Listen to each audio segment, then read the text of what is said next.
All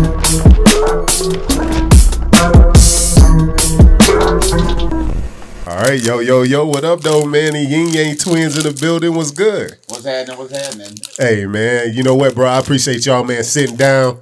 I'm telling you, man, y'all made my high school experience, my college experience, off the chain, bro. You know what I'm saying? Seeing y'all come in took me back, man, into 2002, my senior year in high school, riding around in my mama Intrepid. You know what I'm saying? And, man, just the 808s hitting in that music, bro. I thought I had a system in the back. I just played the same songs over and over again. Couldn't wait, man.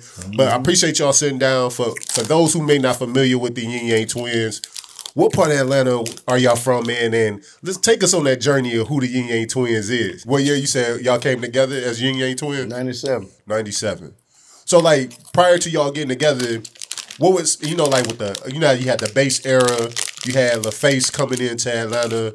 Like, what was seeing those forces come there with, what's it, L.A. Reid and them? Like, did you see how music start to bubble up and get hot, or was it already hot before? Music bubbled up in Atlanta with the group that D-Rock cousin was in.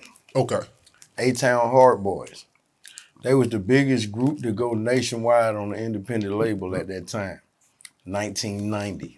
Gotcha. They sold 500,000 units on Ichiban Records. Yeah. That was unheard of. This was before the internet was even created.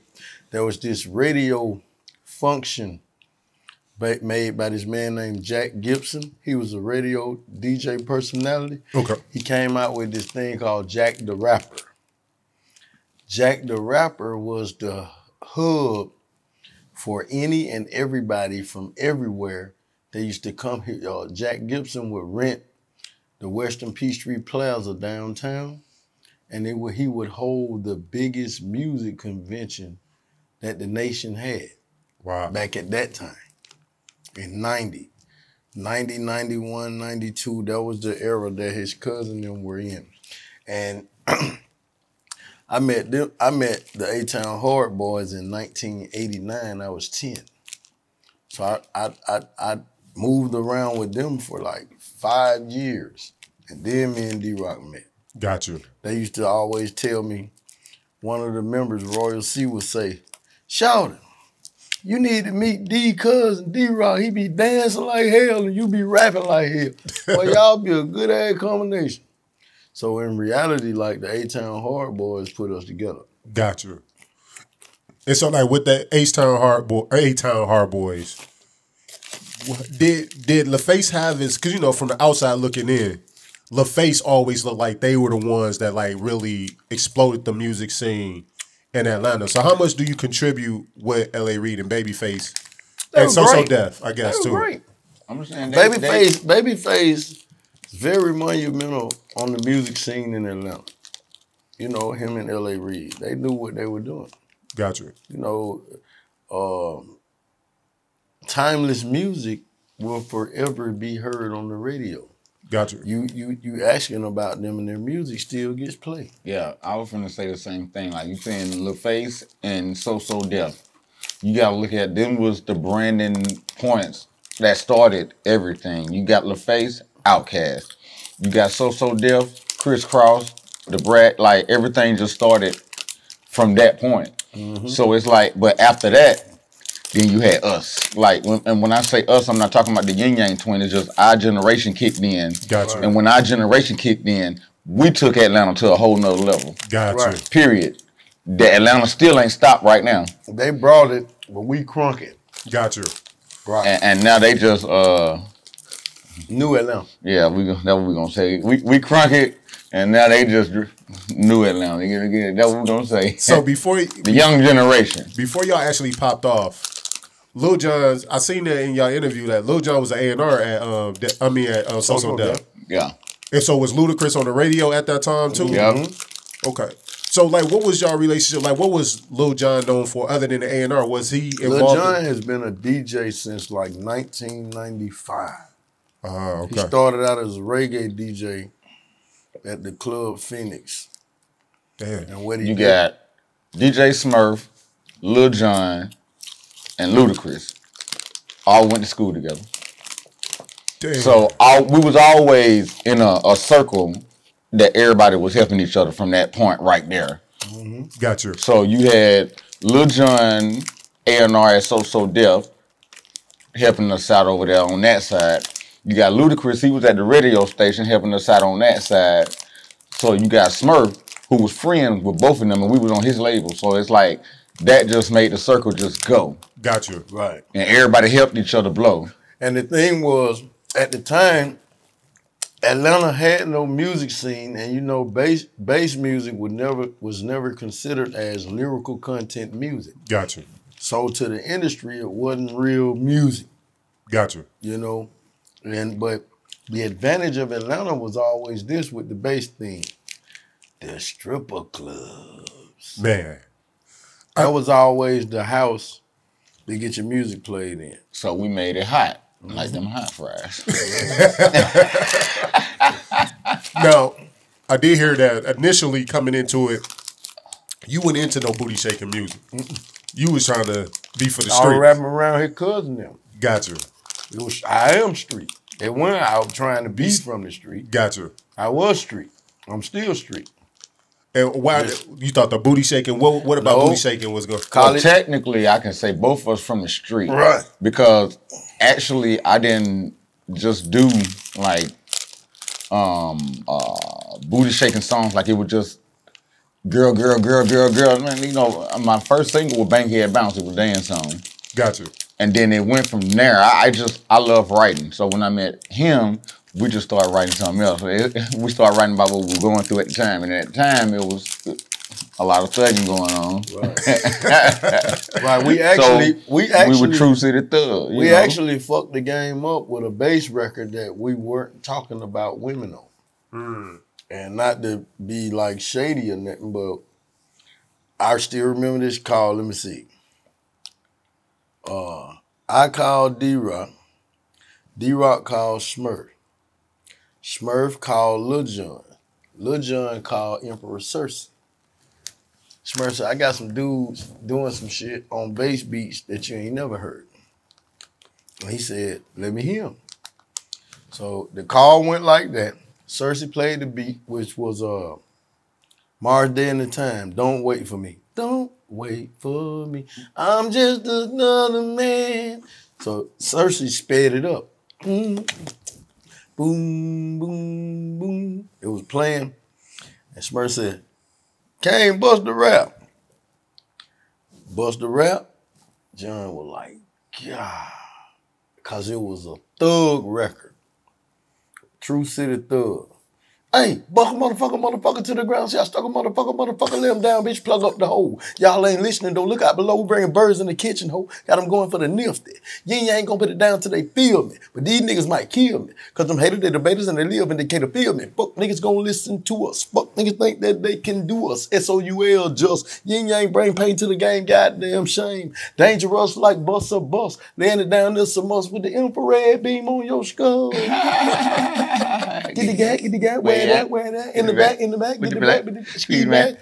Where my thugs at? What's up? It's them True City Thugs, True City Thugs. So I know you gonna stop some motherfucker from the ATL that's thugged out, so you never did think we could come like this. Two young niggas gotta represent. Fuck around, get your wig slit. But hang around here trying to dig shit. Skulls get cracked. Backs get broken. Break your fucking neck and leave your monkey ass choking. Cause it's True City Thugs. Nigga what? And we stay thugged out. First nigga act up, getting drug out. The song was so motherfucking hard, we got a royalty check off for it. God damn. Right. Okay, so then that's that record. Y'all bring a uniqueness to the bounce records. To the ass shaking. Yeah. So then your first hit, how did y'all come up with it? Like, what was the first song that came out for y'all that really just took y'all to the Twerk? That was the first one. August of '99. We did 250,000 units with Southern Music. I'm just saying, no. Southern Music Distribution. True City Thug was it. Yeah. Because that beat was getting played on the radio and everything. Like, that was the introduction. Gotcha. So people knew. But why you twerk, just...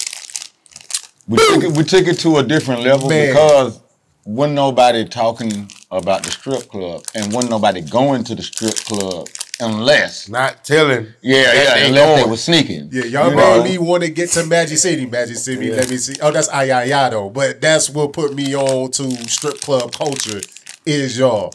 Okay, so then Whistle While You Twerk.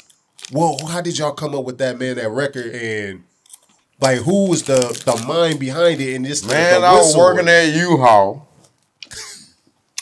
Tired of motherfucking Do we need working. them little pieces of chocolate candy so we can when they say, hey, so who was the mind behind that? You grab the chocolate piece of candy. Right. Whistle While You Twerk, man. We did that motherfucker.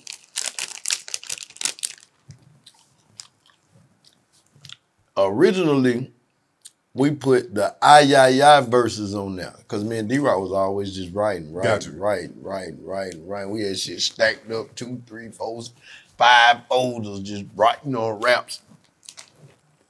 We put the Ayaya raps on Whistle While You Twerk. DJ Smurf say, that shit snapping, but y'all need to dumb it down. We're like, huh? Because remember, Atlanta had no music scene that people respected. Gotcha. It was always, we had shit for our own, but he was like, that shit snapping, but y'all need to dumb it down. So we were like, what you mean? He said, rap like this. Some. Me and D-Rock looked at each other like, this shit lame down a motherfucker. I said, man, this shit ain't gonna sell. He said, do it anyway. We did it. That bitch blew. Damn. So I know what y'all saying, like the sample, the whole Whistle While You Twerk. Yep. Y'all weren't able to get that clear. Never could get it clear. No. So when the lady showed up, what happened, man? Like negative. The lady sued her own mama. Right. What more can don't I even say? ask. She sued her own mama. And at that time, she was 80 years old. Damn. So we just took everything. Sued We the kept draws, everything. the foundation to the house and everything. So when she came, we already had the money waiting for it. Like we didn't even touch the money. It was already there. Like, so she took 100% of it. She never cleared the sample. She sued her mama. Oh shit. What motion? Do I need to say it again? She sued her If you sue mama. your mama, we use some shit of yours.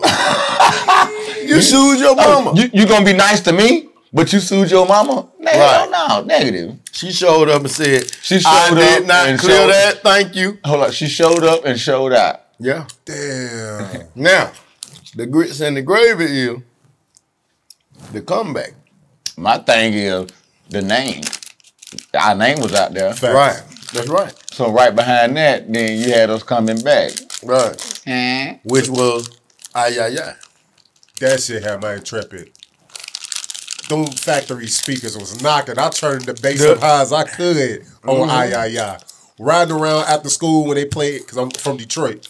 So, we automatically kind of speed up music there anyway. But that boy come on. Take no. Yeah. There you go, time for the percolator. You see, we getting our shine now. They remaking some of our You was shit. getting it back then. Yeah. Fucking percolator with the shit back then. Hell yeah. Right. So, Ayaya come out. Like, what's the process with that, man, and the brain behind it? We, DJ Smurf say, boy, we need to come up with another one. I said, yeah, but that motherfucker don't need to be no sample. Right? So he said... and at this time, I fuck around and bought a beat machine. Right. Okay. And so Smurf was like, let me borrow your beat machine. Right. I'm like, all right. Borrowed it. When he gave it back, Ayaya beat was on there. He was like, it was a throwaway beat. Gotcha. Me and Kane was like, no, that ain't it. That's it. No, right I now. didn't get to hear it because you were fucking with him, and I hadn't heard it. When I came over to your house on Glenwood, on Victory Crossing, or was it Olympia? One of them. I went to D-Rock house because Smurf was meeting us on D-Rock house. And when I got there, I said, what's up? What you got? He said, Smurf got a couple of beats on the beat machine. He said, you can go in there and hit it. I hit that motherfucker. Do. do, do, do, do, do, do, do, do, do, do, do, do, do, do, do, do, do. This is all it was. Yeah.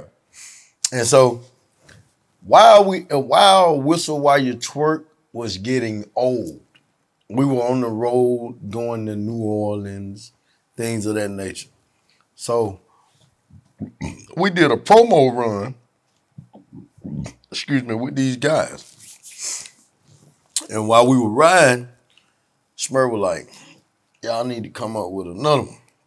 So while we were riding in New Orleans, I was always spitting shit out because this is what I do. Gotcha. While we were riding, the melody hit me in my head. This was before we heard the beat, or before I heard the beat at D-Rock. So we were riding, and I think while we were headed to New Orleans, I said the melody out my mouth. But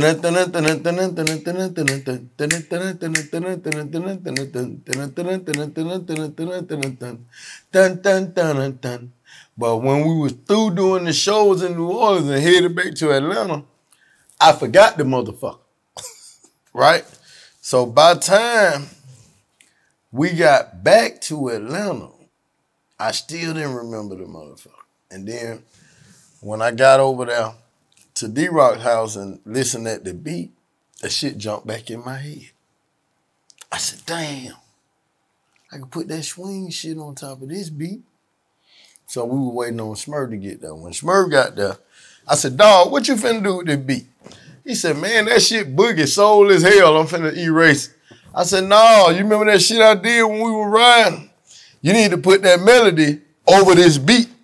He said, what melody? I played the beat. Boom, boom, boom, boom, boom, boom, boom, boom, boom. I said, he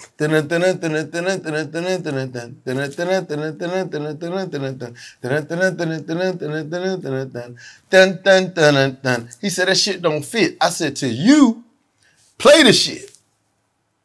He put it on there.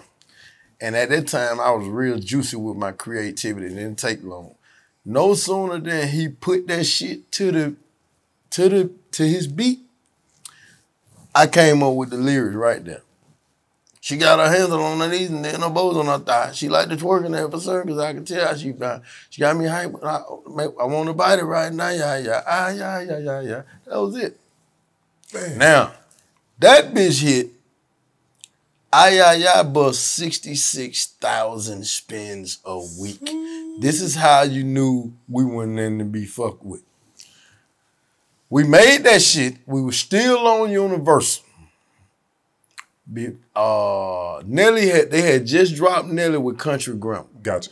We tried to give Universal Them motherfuckers looked at us and said, all one-hit wonder groups make great novelty records.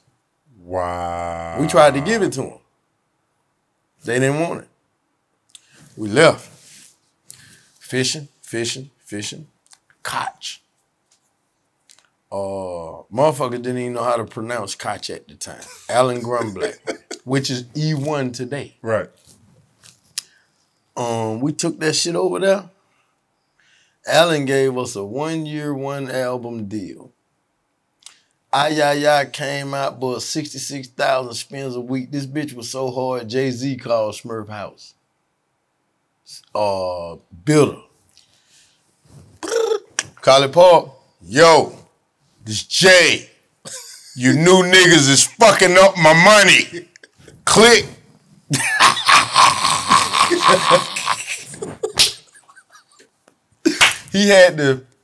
Was it Fade to the Black or the Pitch Black album? He said, album. Yeah, he said, you niggas fucking up my money. I gotta sell a motherfucking Motorola Sidekick to sell my album. These was his exact words. He had to sell the Motorola Sidekick. Bloop, the flip phone, sideways. Right? Then, that shit, bust dick. Bust dick, and then when it started to get old, Smurf said, we're gonna need another single, but it don't need to be another girl single. So he said, what we gonna do? I said, shit, look like the world like us for jingles, so all we need to do is just keep making jingles. So he was like, man, there don't need to be no another stripper record, though. Peep this shit. We go do a show in Florida somewhere. I forget where we were. I was always zany, stupid, and do shit in the weirdest form. We in the hotel getting ready to... act like you changed. we in the hotel getting ready to go do our show, and everybody jump in the shower, getting themselves together. I jump in the shower. By myself, melody hit me in my head for some odd reason. Every time I go take a shit or piss or take a shower, this is what God always give me all my best ideas at. I jump in the shower. I wasn't even thinking. That shit popped in my head. I'm supposed to be taking a shower, soap everywhere. I'm beating on the motherfucking wall. Bump da-na-na, bump da-na-na, bump da-na-na, bump da-bum, bump. Dun, dun, dun, dun, dun. I didn't have no words. That shit crunked me up so bad, I put the towel on and ran the Smurf room. Hey! He on the door, everybody bust out there. What the fuck? Dude, I got it. What?